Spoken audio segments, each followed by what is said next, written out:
ಪೂಜ್ಯರಲ್ಲಿ ತಮ್ಮೆಲ್ಲರಲ್ಲಿ ಪ್ರಣಾಮಗಳು.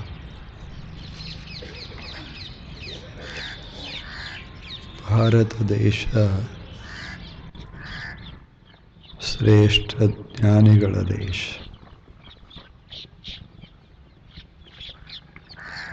ಸತ್ಯವನ್ನು ಅರಿಸಿಕೊಂಡು ಹೋದವರ ದೇಶ. ಸತ್ಯಕ್ಕಾಗಿ ಎಲ್ಲವನ್ನ ತ್ಯಾಗ ಮಾಡಿದವರ ದೇಶ ಇದು. ಸತ್ಯವನ್ನು ಬದುಕಿನ ಕ್ಷಣ ಕ್ಷಣದಲ್ಲಿ ಅನುಭವಿಸಿದಂಥ ಅನುಭಾವಿಗಳ ದೇಶ ಇದು. ಅಂಥ ಅದ್ಭುತ ದೇಶ. ಒಬ್ಬರಲ್ಲ, ಇಬ್ಬರಲ್ಲ, ಸಾವಿರ ಸಾವಿರ ಜನ, ಸಣ್ಣವರು ದೊಡ್ಡವರು ಹೆಣ್ಣು ಮಕ್ಕಳು ನೋಡಬೇಕು. ಎಂಥ ಸುಂದರವಾದಂಥ ಸಾತ್ವಿಕ ಪವಿತ್ರ ಅಷ್ಟೇ ಅಲ್ಲ, ದಿವ್ಯ ಜೀವನವನ್ನು ಸಾಗಿಸಿದ ಮಹಾನುಭಾವರ ದೇಶ ಭಾರತ. ಅವರ ಮಾತುಗಳು, ಅವರ ಜೀವನ ಅಷ್ಟೇ ಆಪ್ಯಾಯಮಾನ. ಒಂದು ವೃಕ್ಷ ಎಷ್ಟು ಚೆನ್ನಾಗಿ ಬೆಳೀತು, ಮೈ ತುಂಬ ಹೂಗಳು, ಮೈ ತುಂಬ ಹಣ್ಣುಗಳು, ಕೆಳಗೆ ನೆರಳ, ಕಣ್ಣಿಗೆ ಸೌಂದರ್ಯ, ಈ ಎಲ್ಲವನ್ನ ಕೊಡುವಂಥ ಒಂದು ಮಹಾವೃಕ್ಷ. ಎಲ್ಲದಕ್ಕೂ ಆಶ್ರಯ.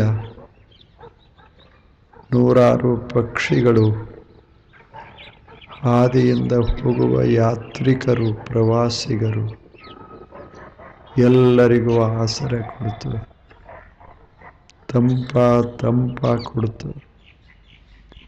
ಕೆಟ್ಟ ಬಿಸಿಲ ಅಂಥದ್ರಾಗ ದಾರಿ ನಡೆದ ಬಂದ ಮನುಷ್ಯ ಹಸು ಆಗ್ಯದ, ಬಿಸಿಲ ಆಗ್ಯದ, ಮೈ ಕಾಯ್ತದ, ಅವಾಗೇನು ಬೇಕನ್ನಿಸ್ತದ ಅದನ್ನು ಕೊಡುವಂಥ ವೃಕ್ಷ. ಆವಾಗ ಬೇಕಾದದ್ದು ಯಾವುದು? ಒಂದಿಷ್ಟು ನೀರ, ಒಂದಿಷ್ಟು ಹಣ್ಣಿನ ರಸ, ಒಂದಿಷ್ಟು ನೆರಳ, ಇದನ್ನು ಕೊಡುವಂಥ ವೃಕ್ಷ. ಅದು ದೇವರಂತ ಭಾವಿಸಿದವರು ಭಾರತೀಯರು. ಹಾಗ ಸಂತರಂದ್ರೆ ಒಂದು ಮಹಾವೃಕ್ಷ ಇದ್ದಾಗ ಅವರ ಸಮೀಪದಲ್ಲಿ ನೆರಳದ, ಅವರ ಮಾತಿನಲ್ಲಿ ರಸಾದ, ಅವರ ನೋಟದಲ್ಲಿ ಶಕ್ತಿಯದ.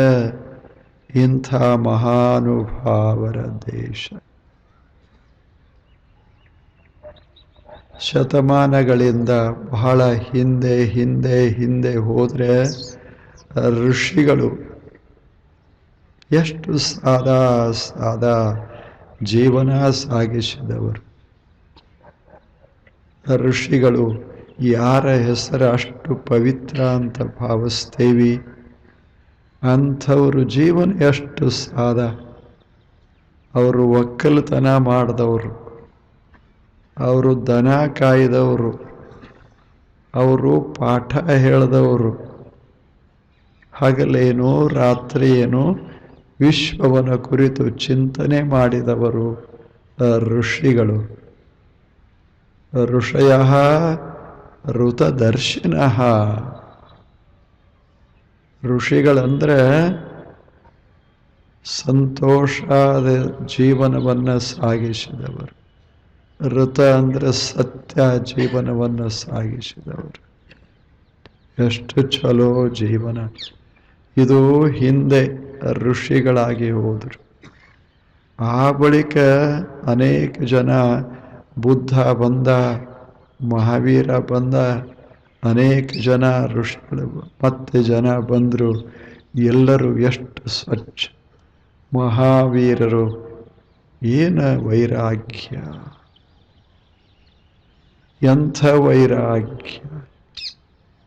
ಬುದ್ಧ ಎಂಥ ಶಾಂತಿ. ಆತನ ಸಮೀಪದಲ್ಲಿ ಶಾಂತಿಯ ಗಾಳಿ ಸೂಸ್ತಿತ್ತು. ಮಹಾವೀರರ ಸುತ್ತ ಮುತ್ತ ವೈರಾಗ್ಯದ ಸುವಾಸನೆ ಹರುತ್ತಿತ್ತು. ಅಂಥವರು ಆ ಬಳಿಕ ಬಂದರು ಪರಮ ಆಚಾರ್ಯರು. ಸತ್ಯವನ ಕುರಿತು ಅದ್ಭುತ ಸಂಶೋಧನೆ ಮಾಡಿದಂಥ ಮಹಾನುಭಾವರು ಬಂದರು. ಪತಂಜಲರಂಥ ಯೋಗಿಗಳು ಬಂದರು. ನೋಡಬೇಕು ಎಂಥೆಂಥವ್ರು. ಅನಂತರ ಬಸವಣ್ಣನವರಂಥ ಮಹಾಭಕ್ತಿ ಸಾಮ್ರಾಟರು ಬಂದರು ಈ ಜಗತ್ತಿಗೆ. ಏನು ಬಸವಣ್ಣ ಹೇಳ್ತಾರೆ, ಏನು ತುಕಾರಾಮ, ಜ್ಞಾನೇಶ್ವರ, ಏಕನಾಥ, ನಾಮದೇವ, ಮಹಾರಾಷ್ಟ್ರದ ತುಂಬೆಲ್ಲ ಹೆಣ್ಣು ಮಕ್ಕಳು ಎಂಥೆಂಥವರು, ಕಾನ್ಹೋಪಾತ್ರ, ಸಣ್ಣವರು ಎಷ್ಟು ಮಸ್ತ್ ಜೀವನ ಸಾಗಿಸಿದವರು. ಹಾಗೆ ಬಸವಣ್ಣನವರು ಎಷ್ಟು ಚಲೋ ಚಲೋ ಚಲೋ ಅಮೃತದಂಥ ಮಾತುಗಳನ್ನು ಆಡಿದ್ದಾರೆ. ಆ ಮಾತುಗಳು ಎಷ್ಟು ಅರ್ಥಪೂರ್ಣವಾಗ್ಯಾವ ಮತ್ತು ಎಷ್ಟು ಸ್ಪಷ್ಟದ. ಅವರೊಂದು ಚಲೋ ಹೇಳ್ತಾರೆ, ನಾನು ಏನು ಬಯಸ್ತೀನಿ, ಮನುಷ್ಯ ಏನನ್ನ ಬಯಸಬೇಕು, ಇದನ್ನು ಸಾದಾ ಶಬ್ದದಾಗ ಎಲ್ಲರಿಗೂ ಗೊತ್ತಿರುವ ಶಬ್ದಗಳಲ್ಲಿ ಎಷ್ಟು ಚೆನ್ನಾಗಿ ಹೇಳ್ತಾರೆ. ಅವರು ಹೇಳ್ತಾರೆ, ವಿಷಯವೆಂಬ ಹಸುರ ನೆನ್ನ ಮುಂದೆ ತಂದು ಪಸರಿಸಿದೆಯಯ್ಯ, ಪಶುವೇನು ಬಲ್ಲದು ಹಸುರು ಎಂದು ಎಳಸುವುದಲ್ಲದೆ. ಕೂಡಲ ಸಂಗಮ ದೇವ, ನೀನೇನು ಮಾಡಬೇಕು, ಭಕ್ತಿ ರಸವನ್ನ ಮನದಣೆಯ ಮೇಯಿಸು. ಅಷ್ಟೇ ಅಲ್ಲ, ಸುಬುದ್ಧಿ ಎಂಬ ಉದಕವನ್ನು ಎರೆ. ಹಿಂಗೆ ಮಾಡು, ನಾನು ಎಷ್ಟು ಆನಂದ ಪಡ್ತೇನೆ ಹೇಳು. ಸಲಹೆಯ, ನೀನು ಸಲುಹಬೇಕು ನನ್ನನ್ನು. ಯಾಕೆ? ಮನಸ್ಸು ಇದು ಮನುಷ್ಯನ, ಸಾಮಾನ್ಯ ಮನುಷ್ಯನ ಮನಸ್ಸ ಇದು. ಜಗತ್ತಿನೊಳಗೆ ವಿಷಯಗಳದಾವ. ಕಣ್ಣಿಗೆ ಒಂಥರ ಅದ, ಕಿವಿಗೆ ಒಂಥರ ಅದ, ನಾಲಿಗೆ ಒಂದಿಷ್ಟು ವಿಷಯ ಅದ, ಇಲ್ಲೇನೋ ನಾಸಿಕಕ್ಕದ, ಮೈ ಮುಟ್ಟಾಕದ. ಇವೆಲ್ಲ ವಿಷಯಗಳ ಹರಿವ್ಯಾವ ಜಗತ್ತಿನಾಗ. ಬಹಳ ಆಕರ್ಷಕದಾವ ಕೂಡಲ ಸಂಗಮ, ಬಹಳ ಆಕರ್ಷಕ. ನೋಡಿದ್ರೆ ಮನಸ್ಸು ಸೋಲ್ತದ, ಮುಟ್ಟಿದರೆ ಮನಸ್ಸು ಸೋಲ್ತದ, ಕೇಳಿದರೆ ಸೋಲ್ತದ. ಹೌದಲ್ಲ ಹೇಳಿ? ಬರೀ ರುಚಿಗೆ ಸೋತು ಹೋಗ್ತದ. ಇದು ಇಷ್ಟು ವಿಷಯಗಳು ಹೊರಗೆಲ್ಲ ಹರಿವ್ಯಾವ. ಕಣ್ಣು ಬಿಟ್ಟಲ್ಲೆಲ್ಲ ವಿಷಯಗಳದಾವ. ಎಷ್ಟು ಜಗತ್ತಿನೊಳಗೆ ತುಂಬ್ಯಾವ ಎಲ್ಲ. ಅವುಗಳನ್ನು ಮನಸ್ಸು ನೋಡಿದ ಕೂಡಲೇ ಬಯಸ್ತದ. ಅದನ್ನು ನೋಡಿ ಬಯಸ್ತದ. ಯಾವುದನ್ನು ನೋಡಿ ಸಂತೋಷ ಪಡಬೇಕೋ, ಬಯಸಬಾರದೋ ಅದನ್ನು ನೋಡಿ ಬಯಸ್ತದೆ. ನೋಡಬೇಕು, ನೋಡಬಾರದಂತಲ್ಲ, ನೋಡಬೇಕು. ಆದರೆ ಬಯಕೆ ಇರಬಾರದು. ನೋಡಿ ಸಂತೋಷ ಪಡಕ್ಕೆ ಏನು ದೊಡ್ಡ ಪ್ರಶ್ನೆ ಇಲ್ಲ. ಇದೊಂದು ಮನೆ ಅದ, ಸುಂದರವಾದ ಕಟ್ಟಡ ಅದ, ನೋಡಿ ಆನಂದ ಪಡಕ್ಕೆ ಯಾರ್ದೇನು ತಕರಾರು ಹೇಳಿ? ಯಾರ್ದೇನು ತಕರಾರದ? ಎಷ್ಟು ಸುಂದರ ಮನೆ, ಏನು ಬಣ್ಣ, ಏನು ಆಕಾರ, ಎಷ್ಟು ವಿಸ್ತಾರ ಅಂತ ನೋಡಿ ಸಂತೋಷ ಪಡಕ್ಕೆ ಯಾರ್ದು ತಕರಾರಿಲ್ಲ. ಆದರೆ ನೋಡಿದ ಮನೆ ಬೇಕನ್ನಿಸ್ತಂದ್ರೆ ತಕರಾರು ಶುರುವಾಗ್ತದೆ ಅಷ್ಟೆ. ಹೌದಲ್ಲ? ಬಹಳ ಚಂದದ ಜೀವನ. ಜಗತ್ತಿನಾಗ ವಿಷಯಗಳಂತೇನದಾವ ಅವು ನೋಡಿ ಆನಂದ ಪಡಾಕೆ ವಿನಃ ಬಯಸಿ ಕಷ್ಟಕ್ಕೆ ಒಳಗಾಗಲಾರ ಆಗೋದಕ್ಕಲ್ಲ. ಅದಕ್ಕಲ್ಲ. ಒಂದು ಸುಂದರ ರೂಪ ಇರ್ತದೆ, ನೋಡು, ಸಂತೋಷ ಪಡು, ಆದರೆ ಮುಟ್ಟಬೇಡ. ಅದನ್ನ ಬಯಸಬೇಡ. ಇದು ಧರ್ಮ. ವಿಷಯವೆಂಬ ಹಸುರ ನನ್ನ ಮುಂದೆ ಪಸರಿಸಿದೆಯಯ್ಯ. ಕೂಡಲ ಸಂಗಮ ದೇವ, ನೀನು ಒಂದು ವಿಚಿತ್ರ ಮಾಡಿದಿ ಜಗತ್ತನ್ನು. ಇದಂಥ ಜಗತ್ತನ್ನು ನಿರ್ಮಾಣ ಮಾಡಿದೆ. ನಾವೆಲ್ಲ ಹೆಂಗದೇವಿ ಅಂದ್ರೆ ಪಶು ಇದ್ದಂಗದೇವಿ. ಬಸವಣ್ಣನವ್ರು ಹೇಳೋದಿದು. ನಾವೆಲ್ಲರೂ ಹೆಂಗದೇವಿ? ಪಶುವಿದ್ದಂಗೆ. ನಮಗೆ ಒಮ್ಮೊಮ್ಮೆ ತಿಳಿಯುವುದಿಲ್ಲ. ಪಶು ಏನು ಮಾಡ್ತದೆ? ಹಸುರು ಇತ್ತು ಅಂದ್ರೆ ಆ ಕಡೆ ಎಳಿಸ್ತದೆ. ಅದ ನಮ್ಮ ಹೊಲನೋ ಮಂದಿ ಹೊಲನೋ ಅದಕ್ಕೇನು ಗೊತ್ತು? ಹೇಳು. ಎಲ್ಲಿ ಹಸಿರ ಕಂಡತೋ ಅಲ್ಲಿ ಬಾಯಿ ಹಾಕ್ತದೆ, ಅಲ್ಲಿ ಬಾಯಿ ಹಾಕ್ತದೆ. ಹಾಗೆ ನಮ್ಮ ಮನಸ್ಸು ಕೂಡಲ ಸಂಗಮ ದೇವ ಒಂದಿಷ್ಟೆಲ್ಲರೇ ಕಂಡತಂದ್ರೆ, ಚಲೋದೇನ್ರೆ ಕಂಡ್ರೆ ಅದು ಬಾಯಿ ಹಾಕ್ತದೆ. ಹಸರ ಕಂಡ್ರೆ. ಈಗ ಇಲ್ಲೇ ಸುಮ್ಮನೆ ನೋಡಿ, ಒಂದಿಷ್ಟೆಲ್ಲರೇ ಒಂದು ಪಾಕೆಟ್ ಬಿದ್ದಿತ್ತಂದ್ರೆ, ಪಾಕೆಟ್ ರೊಕ್ಕದ್ದು, ಅದ್ರಾಗ 2000 ಹೆಂಗೆ ಬಿದ್ದಿತ್ತಂದ್ರೆ ಹೆಂಗನಿಸ್ತದ? ಎಂಥ ಮನುಷ್ಯನೇ ಇರಲಿ, ನಿಮಗೆ ಹೋಗಲಿ, ನನ್ನಂಥವ್ಗ ಎಷ್ಟು ಕುತೂಹಲ, ಏನರಿ ಅದ ನೋಡೋಣ, ಎಷ್ಟು ಆಶ್ಚರ್ಯದ, ಬಹಳ ಆಶ್ಚರ್ಯದ. ನೋಡಿದ ಕೂಡಲೇ ಬೇಕು ಅನಿಸ್ತದೆ. ಒಂದು ಊರಾಗ ಒಂದು ಇಲಿ ಇತ್ತು. ಇಲಿ ಅದು ಒಂದು ಗೋಡಾವನ, ಅದು ಹಳಿ ಗೋಡಾವನ. ಅದರಾಗ ಚೀಲ ತರೋದು ಒಯ್ಯೋದು ಬೇಕಾದಷ್ಟು ಕಾಳುಗಳು ಅಲ್ಲೇ ಬಿದ್ದಿರ್ತಿದ್ದು. ಅದನ್ನು ತಿಂದು ಆರಾಮಿತ್ತು ಒಂದು ಇಲಿ. ಅಷ್ಟಕ್ಕೆ ಸುಮ್ಮನೆ ಆಗಬಾರದ. ಎಲ್ಲ ತಿಂತಿತ್ತು, ಕಡ್ಲಿ, ಗೋಧಿ, ಜ್ವಾಳ, ಮೆಲ ಚೀಲಗಟ್ಟಲೆ ಬರ್ತಿತ್ತು, ಹೋಗ್ತಿತ್ತು. ಇಳಿಸಾಗ ಅಲ್ಲಿ ಬೀಳ್ತಿದ್ದು ಗೋಡಾವನದಾಗ, ಅಲ್ಲಿ ಇಡಾಗ ಒಯ್ಯಾಗ. ಅದನ್ನೆಲ್ಲ ಮಸ್ತಾಗಿ ಒಂದೇ ಇಲಿ, ಯಾರ್ದೇನು ತಕರಾರಿಲ್ಲ, ಯಾರ ಕಣ್ಣಿಗೂ ಬಿದ್ದಿರಲಿಲ್ಲ, ಮಸ್ತಾಗಿ ದಪ್ಪಾಗಿತ್ತು. ಇಷ್ಟೆಲ್ಲ ಅದ ಆರಾಮ್ ಇರ್ಬೇಕು ಬೇಡ? ಒಂದು ಸಲ ಅದು ಹರಿದತ್ತು ಒಂದು ಚೀಲ. ಅವ ಅಂದ, ಇಲ್ಲೇನೋ ಇಲಿ ಇರಬೇಕು, ಇದನ್ನ ಸಾಗಿಸ್ಬೇಕು ಅಂದ ಮಾಲೀಕ. ಅದಕ್ಕೇನು ಮಾಡೋದು? ಒಂದು ಪಿಂಜರ ಇಟ್ರು, ಒಂದು ಬಲಿ ಇಟ್ರು. ಬಲಿಯೊಳಗೆ ಒಂದೀಟು ಏನದು ಬಜಿ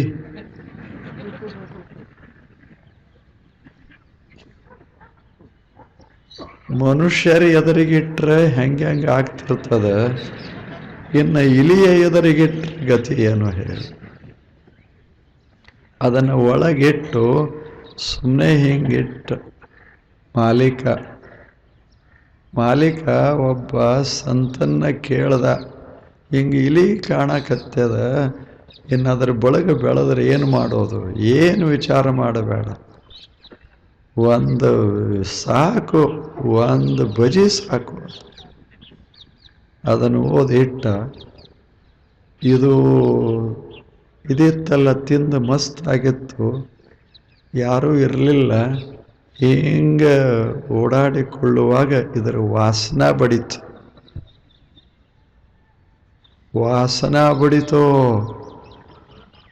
ಎಲ್ಲ ಮರಿತು.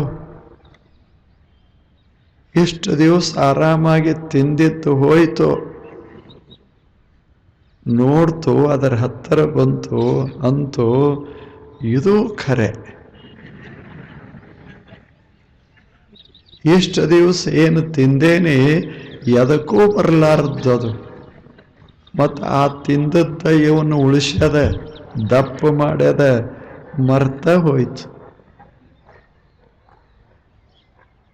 ಅದು ಒಳಗೆ ಏನಿತ್ತು ಬಜಿ, ಬಾರಪ್ಪ ಒಳಗೆ ಬಾ, ಎಷ್ಟು ಚೆನ್ನಾಗದೀನಿ ನಾನು, ಎಷ್ಟು ವಾಸನ ನೋಡಾಕ, ಏನು ಎಣ್ಣೆ ಮುಟ್ಟಾಕ, ತಿನ್ನಾಕ ರುಚಿ ನೋಡರೆ ನೋಡು. ಒಂದು ಕ್ಷಣ ಅಂತೂ ಒಳಗೆ ಕೂತಿತ್ತು. ಏನು ಕೂತಿತ್ತು? ಬಜಿ ಎಲ್ಲ, ಬಜಿ ಕೂಡ ಮೃತ್ಯು ಕೂತಿತ್ತು.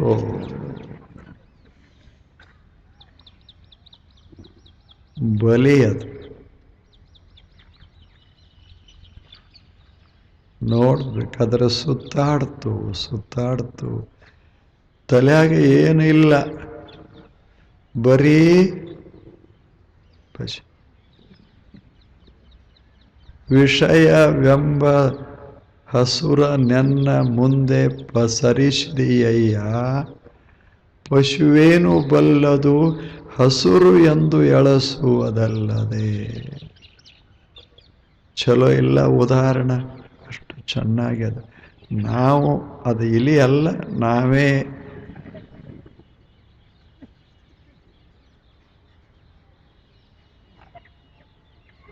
ದಾರಿ ಅದನ ಇಲ್ಲ, ಒಳಗೆ ಹೋದರೆ ಹೊರಗೆ ಬರ್ತೇನೋ ಇಲ್ಲೋ ವಿಚಾರ ಮಾಡ್ಯಾರೆ ಹೋಗಬೇಕಲ್ಲ. ಏನಿಲ್ಲ, ಅದರ ಕಣ್ಣಿಗೆ ಏನೂ ಕಾಣಿಸ್ತಿರ್ಲಿಲ್ಲ, ಬರೀ ಬಜಿ ಕಾಣಿಸ್ತಿತ್ತು. ಅದಕ್ಕೆ ಬಲಿ ಕಾಣಲಿಲ್ಲ,